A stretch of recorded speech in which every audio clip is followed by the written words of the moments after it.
Most people believe the Roman Empire fell in 476, when a Germanic commander removed its last Western emperor from power.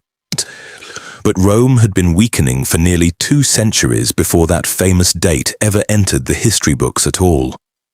Its emperors were murdered, its armies fought each other, and its wealth slowly vanished across distant Roman provinces. By 476, the final Western emperor held a royal title, but almost none of the authority once carried by Roman rulers. Yet Rome did not disappear completely when the Western government finally collapsed after many generations of pressure. Its eastern half, ruled from Constantinople, survived wars, invasions, and crises for almost another 1,000 years. So the real mystery is not simply why Rome fell, but why its western half collapsed while the eastern half endured. At its height, Rome ruled lands stretching from Britain and Spain to North Africa, and even farther into the Middle East. Its roads moved armies, its ports carried trade, and its taxes supported one of the largest states in human history. But this enormous system depended on stable rulers, loyal soldiers, productive farms, and a constant flow of revenue. But an empire this vast could survive only if money, food, soldiers, and orders kept moving across enormous distances. Rome's power depended on officials collecting taxes, farmers producing grain, and commanders obeying the central government. When one part of that system failed, the damage spread quickly into the army, economy, provinces, and imperial court. The deepest political weakness was simple. Rome never created a reliable and accepted rule for choosing the next emperor. An emperor could name an heir, yet senators, generals, or powerful armies could still refuse to accept that choice.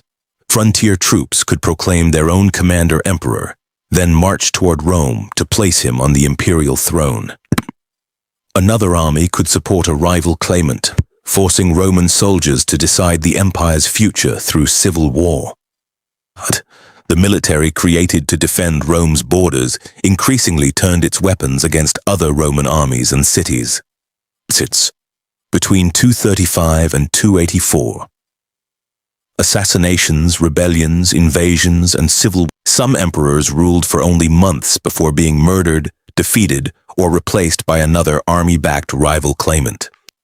Troops meant to guard Rome's distant frontiers were repeatedly withdrawn to fight rival Romans in destructive civil wars.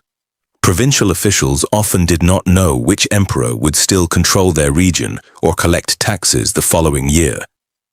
Roman roads still connected the empire, but civil war made merchants, travelers, and supply caravans far less secure. As military spending rose, Roman coins contained less precious metal, weakening public trust in currency across the empire. A coin could still display the emperor's face, yet buy less food, grain, and daily goods after every new imperial crisis. Every rival emperor needed money to recruit troops, reward supporters, and defeat competing claimants to the throne. Military loyalty became expensive because unpaid soldiers could quickly abandon one ruler and support a better-funded rival. War, conscription, and insecurity removed workers from farms that supplied Roman cities, forts, and campaigning armies. Abandoned estates produced less grain and almost no tax revenue, placing even more pressure on productive provinces. Falling revenue weakened the army, while weaker defenses created more disorder, loss, and further economic decline. Rome entered a cycle where every emergency drained resources and made each political or military crisis harder to survive. Yet the empire did not simply surrender. Roman rulers began rebuilding administration, taxation, and military control. In 284, Diocletian took power and launched reforms designed to restore order across Rome's dangerously unstable empire. He expanded the imperial administration so taxes, laws, and military orders could move more reliably between provinces. Large provinces were divided into smaller units, making local governors easier to supervise and less able to rebel. Diocletian separated civilian governors from military commanders, so no single official controlled both taxes and troops. He also accepted that one emperor could no longer govern every frontier and province of the vast Roman world alone. Power was shared among several rulers, each responsible for defending and administering a different part of the empire. After further civil wars, Constantine defeated his rivals and restored one supreme imperial authority under his rule. He transformed Constantinople into a new capital, linking Europe and Asia beside the empire's most valuable trade routes. Rome remained one empire in name, but its eastern and western governments increasingly operated as separate political worlds. The two halves faced different enemies, economic pressures, and priorities, making united imperial rule harder to maintain. The East controlled richer cities, busier trade routes, and more dependable taxes than the increasingly fragile West. The West carried vast frontiers, unstable provinces, and rising military costs that its shrinking revenue could not sustain. Both halves faced war and rebellion, but the East possessed more resources to recover after repeated political shocks. Rome still had large armies, yet their loyalty increasingly followed commanders rather than the distant imperial government. Soldiers relied on powerful generals for pay, promotion, land, and protection during years of political uncertainty. A successful general could defend the empire from invasion, yet also become a dangerous political rival to the emperor. Rome settled some outside groups inside its borders, expecting them to farm, pay taxes, and serve in imperial armies. These arrangements remained stable only while Rome delivered the food, land, payment, and fair treatment it had promised. When Rome failed to keep its promises, armed communities inside the empire could quickly turn from partners into enemies. In the late 4th century, advancing Huns pushed Gothic communities toward Rome's heavily guarded Danube frontier.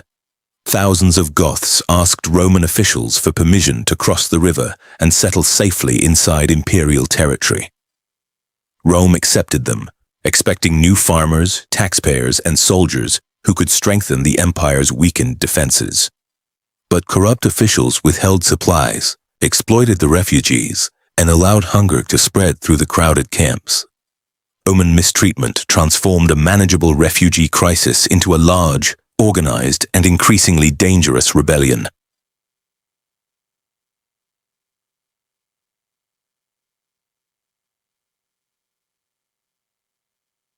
The Roman attack collapsed when Gothic cavalry struck the army's exposed flank and shattered its crowded battle formation.